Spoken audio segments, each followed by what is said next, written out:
firman Tuhan, kita nyanyikan pujian untuk Tuhan.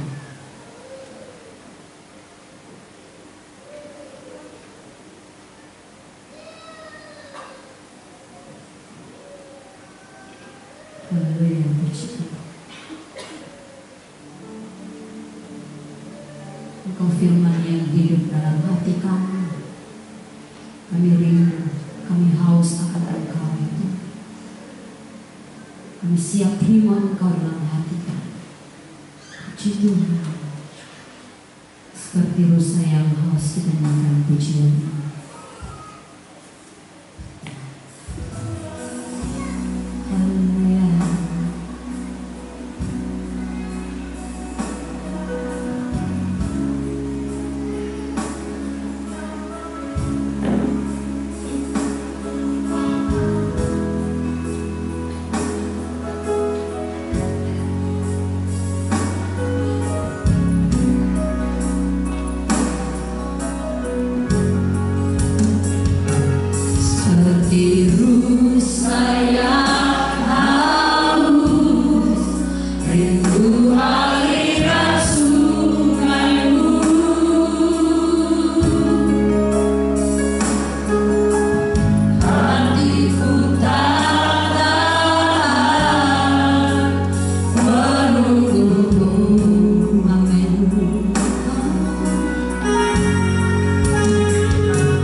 surga, kami bersyukur kepada Tuhan buat waktu yang indah ini, di dalam pertemuan yang indah di mana kami keluarga besar mengadakan ibadah Natal dan perayaan Natal di malam ini. Dan kami percaya setiap pujian yang sudah kami naikkan, setiap penyembahan kami kepadamu, kami percaya bahwa Tuhanlah yang sanggup, Tuhanlah yang dapat menjawab dan mengenal isi hati kami. Saatnya untuk kami mau dengar kebenaran firman-Mu. Engkau jadikan kami berkat, jadikan kami sesuatu yang baru di dalam hidup kami. Karena dengan damai Natal ini, kami akan menjadi sesuatu yang baru. Kami dapat menyaksikan bagaimana kasih Tuhan di dalam kehidupan kami, dalam persaudaraan kami, di dalam kedekatan kami kepada-Mu Tuhan. Terima kasih Tuhan Yesus, kami siap untuk dengar kebenaran firman-Mu. Hanya di dalam satu nama yang hidup, yang adalah Tuhan Yesus Kristus, kekasih jiwa kami yang setia. Amin. Puji Tuhan, silakan saudara duduk kembali. Salam sejahtera di dalam Tuhan kita Yesus Kristus. Untuk kesempatan yang indah ini, saya percaya bahwa kita semua yang hadir malam ini, bahwa kita merayakan akan hari kelahiran Tuhan kita Yesus Kristus. Maka dari itu, kesempatan yang indah ini, mari kita akan buka kebenaran firman Tuhan yang sudah kita lihat dan sudah kita saksikan, bahwa Yesus telah hadir. 2000 tahun yang lalu Dia telah lahir. 2000 tahun yang lalu Dia telah mati untuk dosa kita semua. Dan 2000 tahun yang lalu Dia sudah naik ke sorga. Dan sekarang ini kita merayakan bukan lagi untuk menyambut kedatangannya kali yang pertama, tetapi kita mempersiapkan diri untuk menyambut kedatangannya kali yang kedua. Maka dari itu saudara, sejarah membuktikan orang-orang yang hidup di zaman pada waktu Yesus lahir, salah satunya adalah para kawanan gembala yang ada di padang Efrata pada waktu itu. Mereka mendapatkan pesan tentang kelahiran Yesus, dan mereka itu adalah orang-orang yang dapat menyaksikan bayi Yesus yang lahir. Bukan berarti kita yang pada saat itu belum ada, dan kita juga dikatakan bahwa kita bukan orang yang berbahagia, bukan. Tetapi Alkitab berkata, kita ini tidak lagi menyambut Yesus yang baru lahir, tetapi kita ini yang akan menyambut Yesus yang akan datang kedua kali.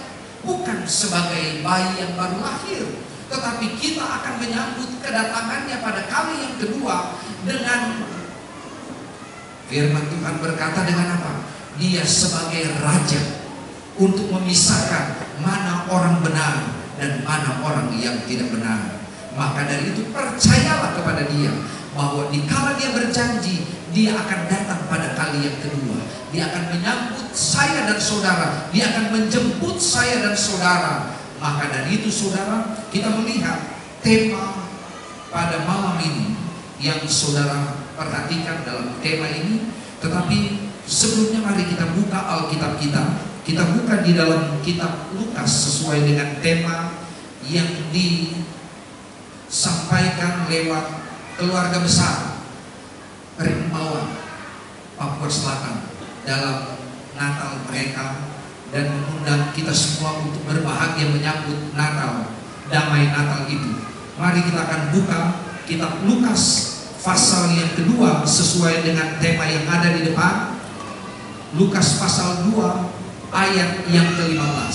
Saya akan membacakan ayat yang seutuhnya supaya saudara dapat melihat ayat yang seutuhnya seperti apa. Tetapi inti dari ayat ini kita sudah lihat di depan.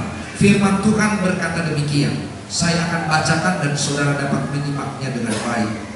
Lukas pasal 2 ayat yang ke-15 dikatakan demikian. Setelah malaikat-malaikat itu meninggalkan mereka dan kembali ke sorga, gembala gembala itu berkata seorang kepada yang lain, marilah kita pergi ke Betlehem untuk melihat apa yang terjadi di sana, seperti yang diberitahukan Tuhan kepada kita.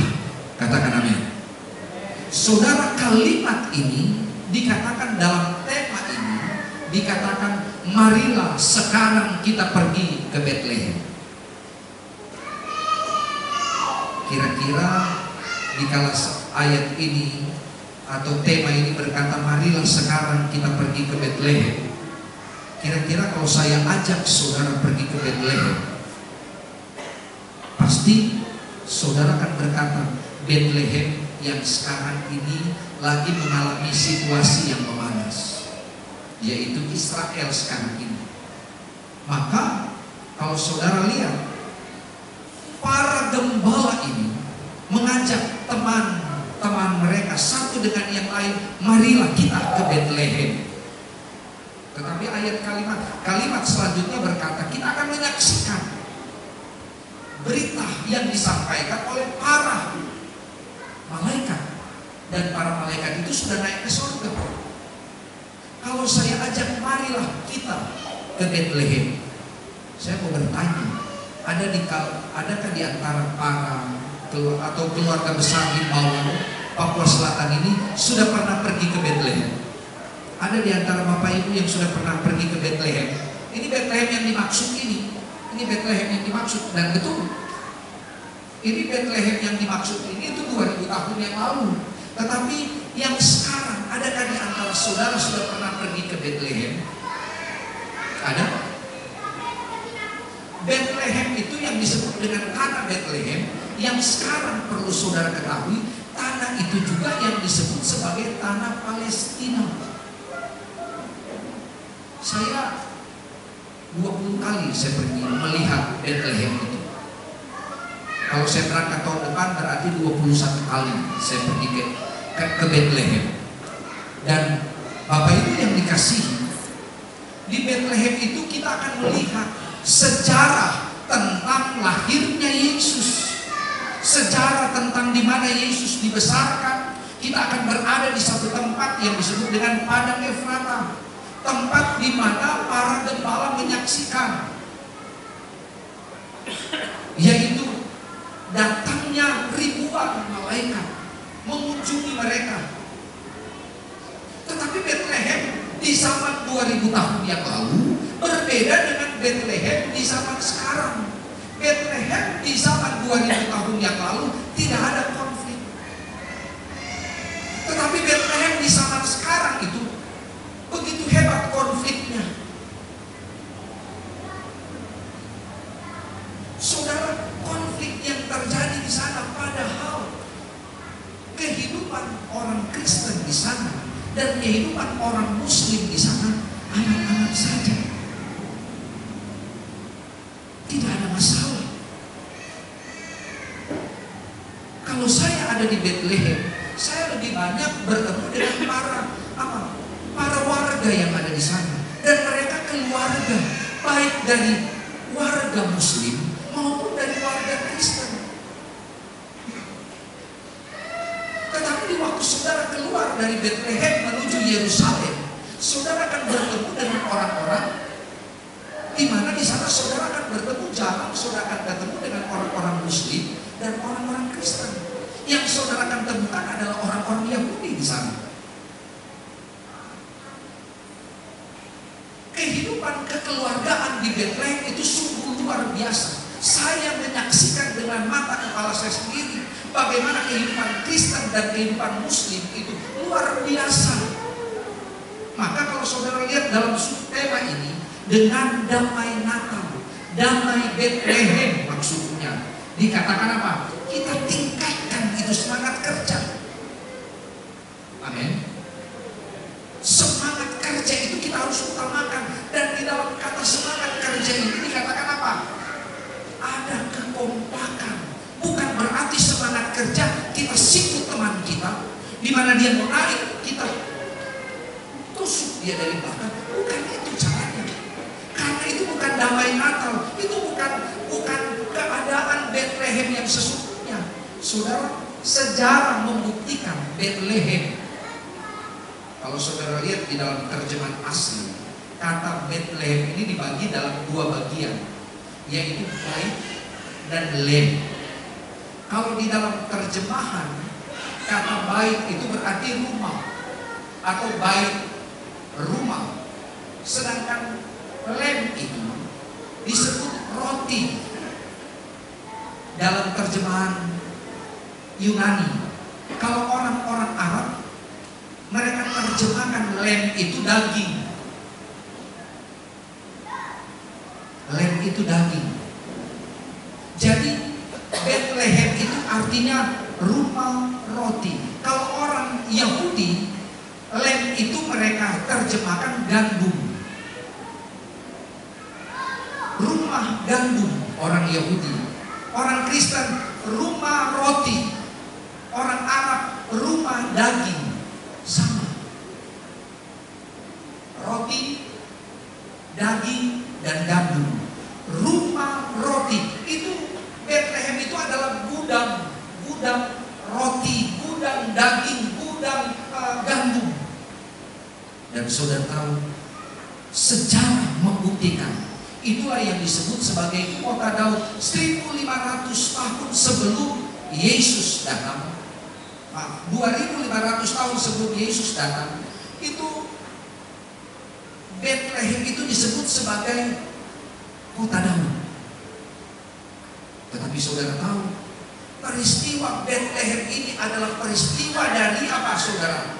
Membuktikan tentang munculnya Mesias di sana. Karena Bethlehem ini tidak terlepas dari peristiwa kejadian. Peristiwa kejadian tentang peristiwa jatuhnya manusia dari dosa. Kita kenal moyangnya kita, nenek moyangnya kita, yaitu Adam dan Hawa. Kitab Kejadian membuktikan bagaimana Adam dan Hawa, saudara. Kejadian pasal 1 ayat 27, Allah menciptakan Adam dan Hawa menurut gambar rupa dan teladannya. Dan Alkitab berkata, dia sempurna, itu nenek moyangnya kita. Baik dia dari 5 agama yang ada di seluruh dunia ini, di seluruh Indonesia maupun seluruh dunia, dari berbagai macam agama yang berbeda, kita mempunyai moyang yang sama, yaitu Adam dan Hawa. Tetapi kalau saudara perhatikan, Adam dan Hawa diciptakan Allah itu sempurna, terdiri dari tubuh, jiwa, dan roh. Alkitab berkata bahwa manusia yang diciptakan oleh Allah, Adam dan Hawa, ditempatkan di satu tempat yang namanya, tempat itu di dalam Kejadian pasal 2 itu yang disebut dengan nama Taman Eden. Sehingga Kejadian pasal 2 ayat 15, waktu Adam selesai diciptakan bersama dengan Hawa, bisa dikatakan bahwa dia itu adalah pelopor. Saudara belum memiliki jabatan tentang kehutanan dan lain sebagainya, merawat yang namanya kehutanan. Dia itu yang dipercayakan Tuhan langsung untuk menjaga itu yang namanya hutan.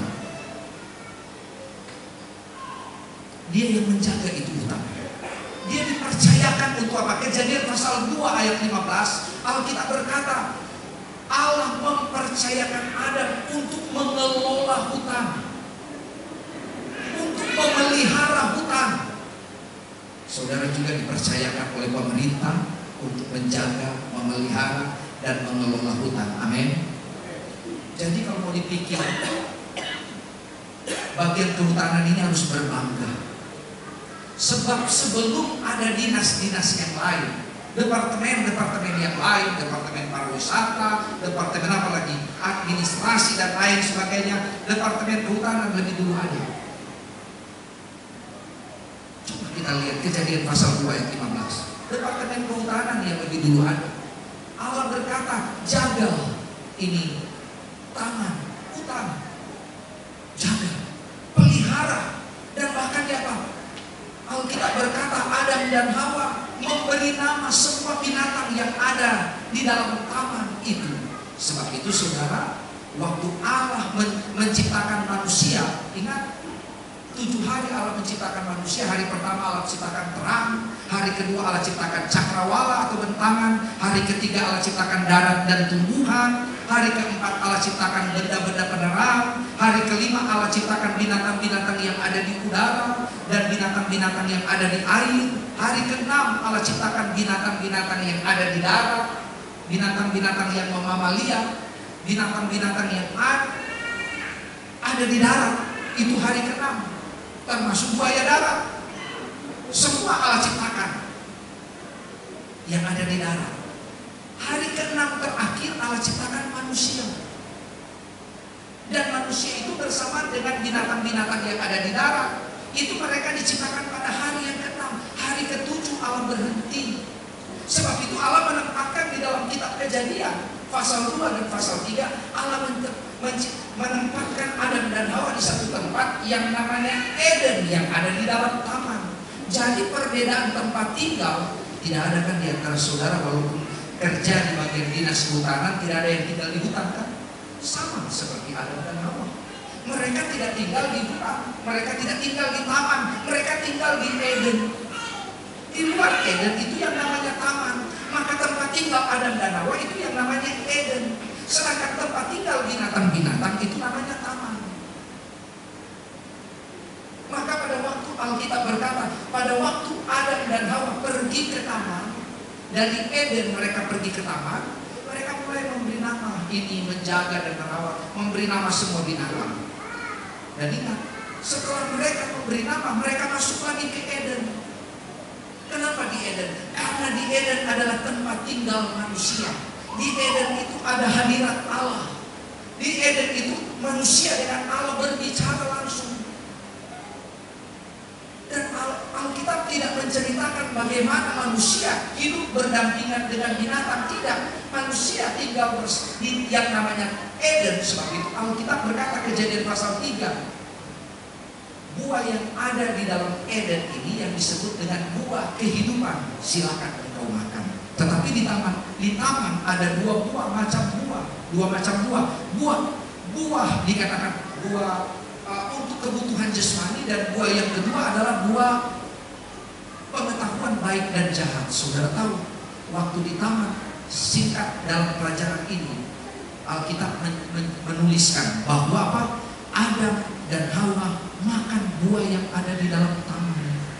Karena kena godaan siapa? Ular. Kejadian pasal 3. Ular yang menggoda. Kenapa ular yang menggoda? Berarti di dalam taman ada iblis.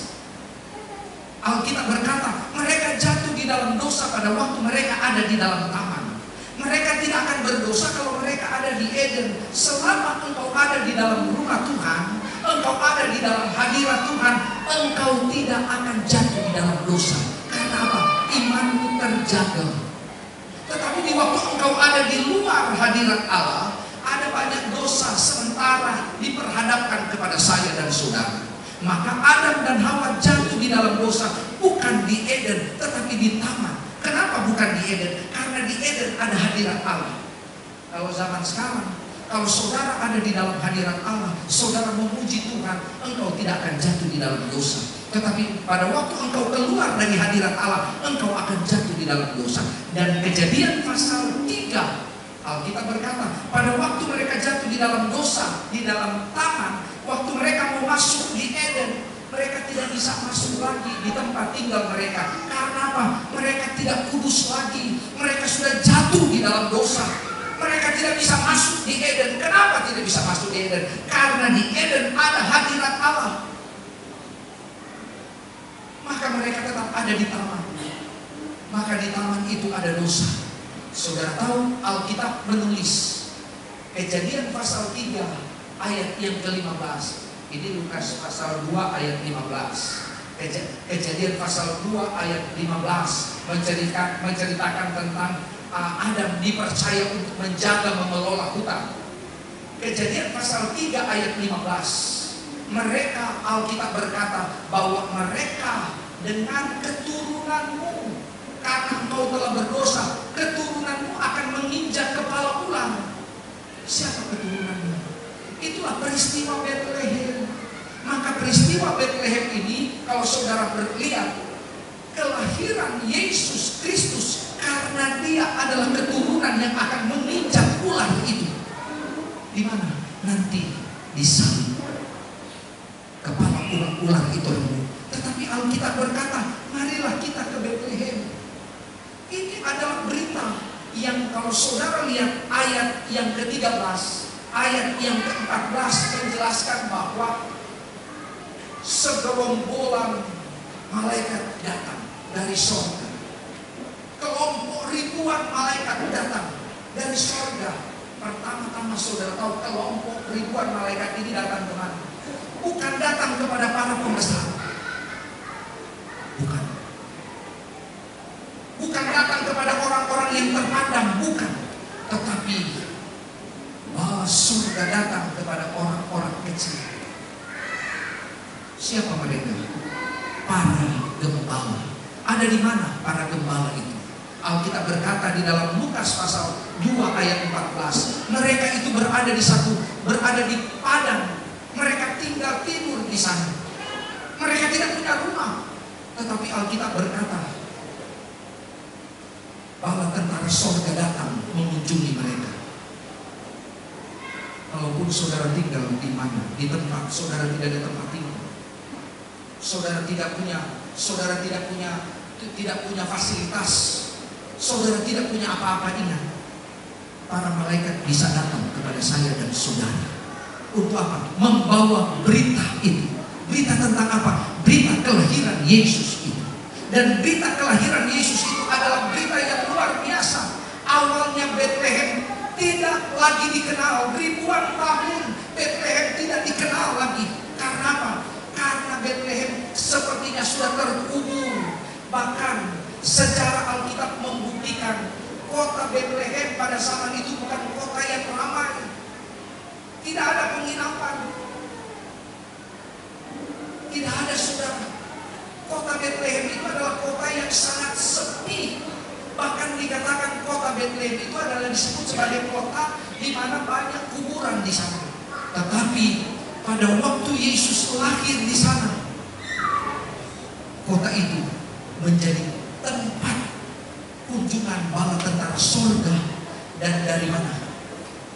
Orang-orang Majus yang datang dari timur mengunjungi Betlehem. Ada apa di Betlehem? Di Betlehem ada seorang Mesias yang akan lahir dan sudah lahir, dan dia yang akan mengubah dunia. Dia yang akan mengubah dunia. Maka yang mengajak itu, saudara lihat di dalam kalimat selanjutnya dari ayat 15, kita lihat ayat ini. Marilah sekarang kita pergi ke Betlehem. Kata kita ini adalah bagian dari kelompok para gembala. Satu dengan yang lain mengajak agar supaya apa? Mari kita ke Betlehem. Karena ada apa di sana? Ada keselamatan di Betlehem. Di Betlehem telah lahir seorang raja. Di Betlehem telah lahir Mesias, dan dia yang akan menyelamatkan semua orang yang apa, saudara? Yang membutuhkan. Kita tidak dapat membalas kejahatan dengan kejahatan. Tiga kasih ini dilingkupi dengan satu kasih. Yang kasih yang keempat namanya kasih agape. Tetapi kasih agape itu akan membuat kita kompak, karena kasih persaudaraan itu dibalut dengan yang namanya kasih agape. Dan dikatakan apa? Seluruh keluarga besar rimbawan. Ada kasih agape. Sebab itu tujuan dari para gembala mengajak, marilah sekarang kita pergi ke Betlehem. Kalau saudara nanti punya uang lebih dan saudara pergi ke Betlehem sekarang ini, saudara akan menyaksikan dengan mata kepala sendiri bagaimana hubungan antara orang-orang yang ada di Betlehem. Di sana engkau akan melihat toleransi beragama itu luar biasa. Tidak ada yang namanya minoritas, tidak ada yang namanya mayoritas, karena mereka dengan terbangun yang namanya kota Betlehem yang adalah kota Palestina ini, disitulah muncul yang namanya kasih persaudaraan yang dibalut dengan kasih agape. Sebab itu saya mengingatkan, mari dengan damai Natal ini memberikan semangat kepada saya dan saudara. Saudara, hidup kita tidak selamanya kita ada di dalam dunia. Alkitab berkata, karena kewarganegaraan kita ada di dalam sorga, bukan di dalam dunia. Wahyu pasal 21, langit dan bumi akan lenyap. Ayat 1, akan ada langit dan bumi yang baru. Tetapi Alkitab berkata, langit bumi yang baru akan dinikmati oleh apa? Kehidupan orang-orang yang baru. Yaitu apa? Tubuh yang baru. 1 Korintus pasal 15 ayat 51 bagian A, Paulus berkata, Rasul Paulus berkata, aku katakan kepadamu suatu rahasia, bahwa tidak semuanya kita akan mengalami kematian. Artinya menjelang kedatangan Yesus kedua kali, ada orang-orang yang hidup yang dapat menyaksikan kedatangan Yesus kedua kali sebagai Raja. Dan Alkitab berkata, 1 Tesalonika pasal 4 ayat 15 sampai 17, bahwa kita akan mendapatkan tubuh yang baru. Dari tubuh yang baru kita akan mendapatkan apa? Wajah yang baru.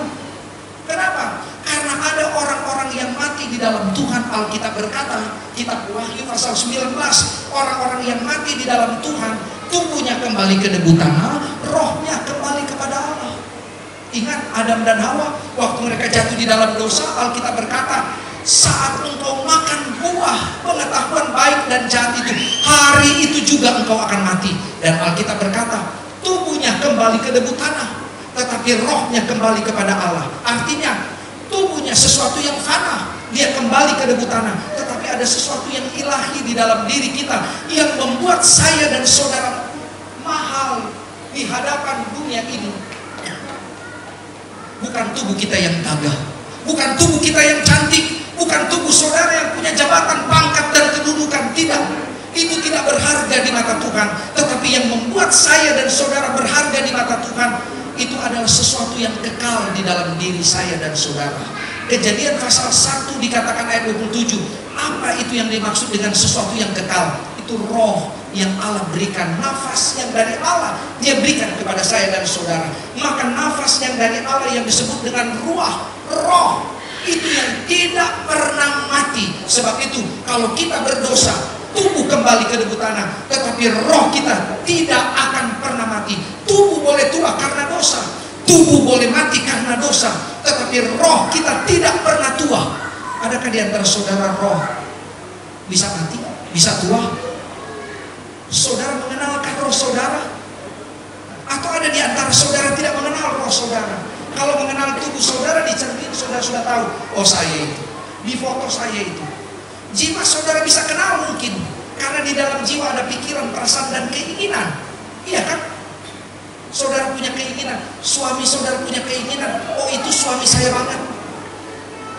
Istri saudara punya perasaan, saya sudah tahu perasaan istri saya, jangan pernah dikecewakan dia. Itu jiwa. Sekarang saya mau bertanya, saudara tahu enggak suami saudara punya roh? Saudara kenal enggak suami saudara punya roh? Istri saudara punya roh? Enggak kan? Mungkin dia sendiri tidak mengenal tentang rohnya. Tetapi Alkitab berkata, roh itulah yang disebut dengan kekal, yang akan menikmati surga dengan tubuh yang baru. Berdasarkan 1 Tesalonika pasal 4 ayat 15 sampai 17. Dan Alkitab berkata, bukan hanya tubuh yang baru.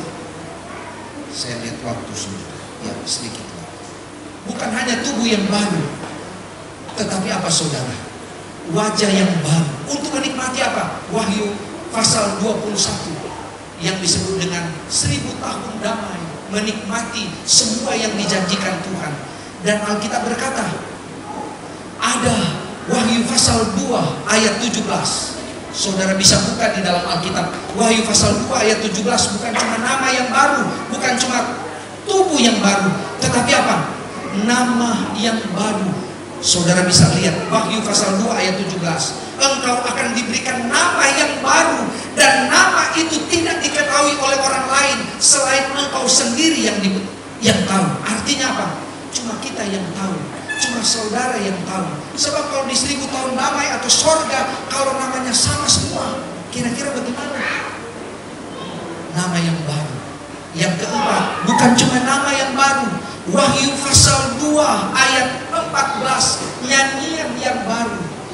nyanyian yang para malaikat bawa menyampaikan kepada para gembala, nyanyian yang baru. Wahyu pasal 14 ayat 3, kepadanya dikaruniakan nyanyian yang baru.